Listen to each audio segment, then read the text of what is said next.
Digital download titles for the Nintendo DSi, known as DSiWare, didn't get a lot of love in their time. The games market outside of retail releases was still developing, while other factors, such as small file size requirements, often restricted what could actually be done on the platform. But one title in particular pushed those limits.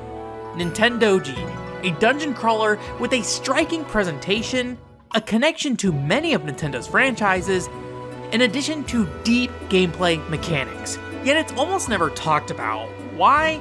Well, it could actually only be downloaded on a 3DS as a customer loyalty reward, only in Japan, and has quite the initial language barrier. However, when I started digging into it, I found a really fun title that doesn't require much understanding of Japanese when using the right resources. The goal of Nintendoji is to purify an abandoned city while extracting a variety of treasures along the way. A priest known as Kurabe must descend underneath the capital through 50 lightly randomized floors. Every so often, he'll come across a hidden relic that, once claimed, returns him back to a dojo, which acts as a home base before he descends underneath the city again.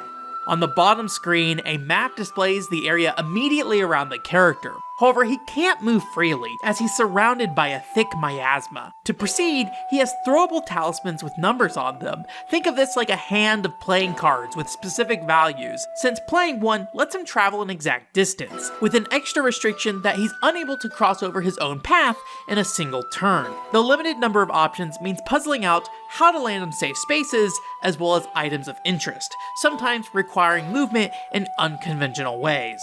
Typically, the goal is to activate crystals that can either uncover treasure, provide useful items, or, most importantly, open the path to the next floor. Though as expected, Kurabe is not alone in these depths.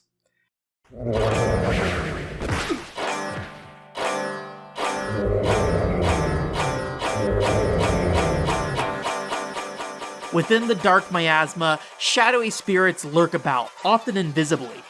Kurabe himself is incredibly vulnerable, with no real way to directly engage them. A couple of hits can result in his death, sending him back to the dojo. Even if he doesn't perish, a single blow can tear one of his bags, losing his unearthed treasures in addition to other precious resources. Avoiding direct confrontation with these foes is key to success. How to do this as the player is by looking at information provided about the enemy units on the current floor. This table on the top screen details how far away they are from Kurabe, the distance they can move, along with what their current status is, such as sleeping, wandering, chasing, etc.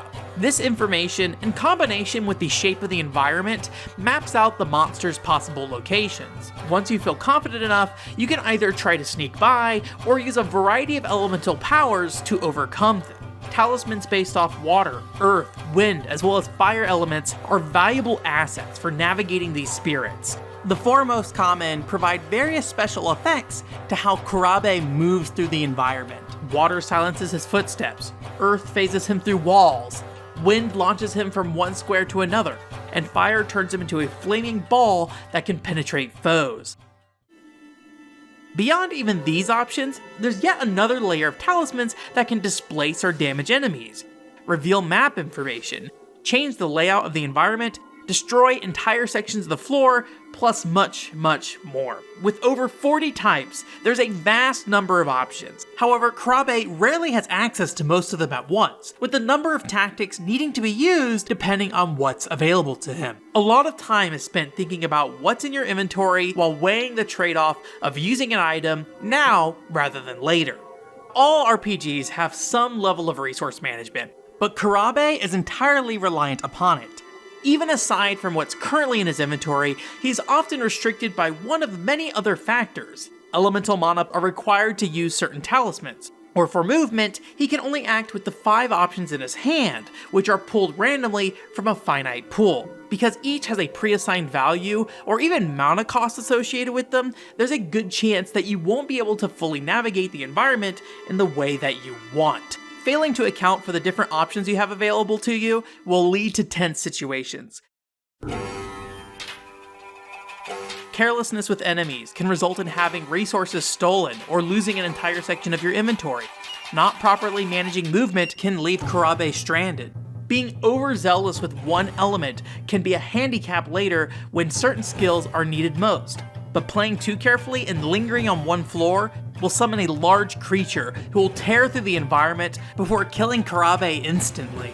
When an hour-long run ends in death, it can be frustrating. However, this fear is also what makes slipping past danger so satisfying. Because of an ever-shifting, limited moveset, you need to be resourceful. There's no feeling quite like being low on health, surrounded by enemies, while on your very last talisman, yet somehow still surviving the encounter. This uncertainty surrounding everything makes taking risks a big part of this game. Frequently, it's clear where an enemy is not, but not so much where they are, so you have to take a lot of bets. It can be as simple as wasting a valuable attack talisman by guessing at an enemy's location, or as precarious as walking where one may be lying in wait. The more you know about the monster's positions, the better the odds. Even in the most helpless situations, one last gamble is available, making a final prayer to the gods. If you're unlucky with this last resort dice roll, Kurabe will be immediately devoured.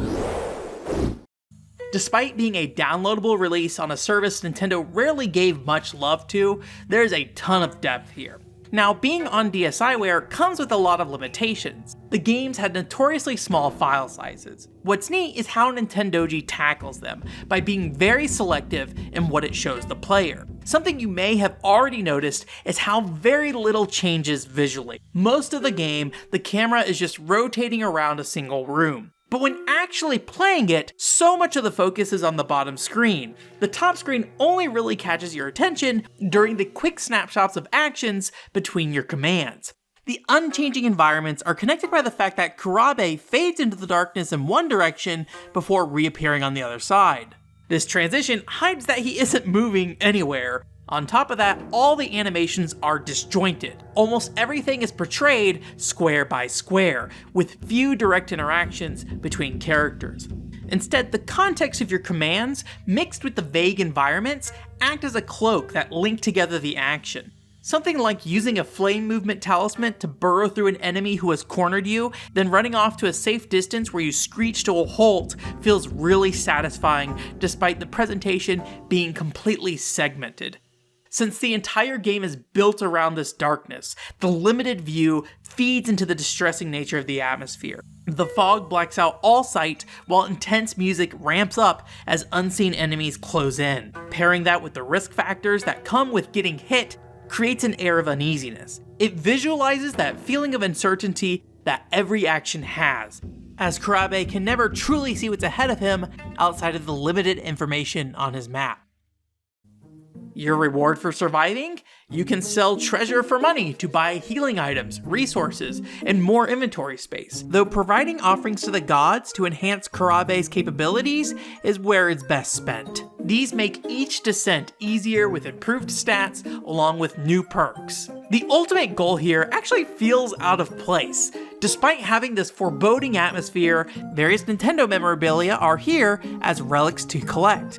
They're somewhat randomized, but start to fill up an attic above the dojo, just like your own Nintendo trinkets in real life. Finding the 3 sacred relics, which are Mario related, will purify the city. It doesn't require completing all 50 floors to do so, however, it's not a short game by any means.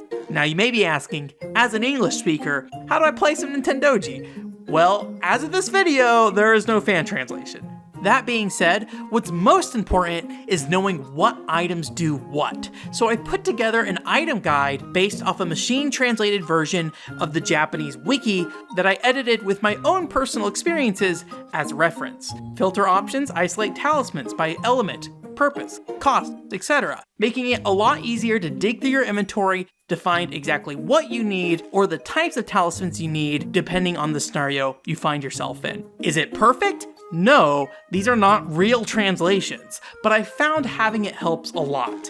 I did a stream where I actually used it to play Nintendoji, so check that out if you want to see that in action. There's also a very in-depth Japanese walkthrough online that I recommend utilizing as well. I'll link that in the description. It can be helpful for navigating menus, buying inventory upgrades, and other more specific mechanics. And a quick reminder, machine translation is not reliable, however, that doesn't mean it can't help you. Now, this approach does leave a small amount of story untranslated for you, but I believe the tone and atmosphere do plenty to carry the experience to the end. Unfortunately, even outside of language, accessibility is a real problem. This was only downloadable from the Japanese Club Nintendo program, a service that let customers provide feedback about games in exchange for rewards. So there's no physical copy. As far as I can tell, importing a system, then hoping it's installed on there is the most realistic, legit course of action. That's a nightmare. Don't do that. I'm not gonna say exactly what, but you know what to do to get your hands on it. Am I frustrated by Nintendo not localizing this? Of course. On the flip side, I totally understand why they wouldn't bother. As a Club Nintendo reward, it's just kind of weird. Items from these services were often supposed to be a celebration of Nintendo fandom. Take the franchise relics out of Nintendoji, then it just feels like its own game that has nothing to do with the fact that it had a Mario hat in it. If anything, the tone is completely off for a typical Club Nintendo reward. That doesn't change that this is a great game though, with more depth and personality than any rewards program freebie deserves to have. It's an ambitious DSiWare title, maximizing its design around the service's limitations. It just happens to also be this fascinating piece of history that's kind of inconvenient to get a hold of. I know it's scary to approach, but I really hope that at least some of you will take the time to give it a shot. Hopefully, you too can love Nintendoji.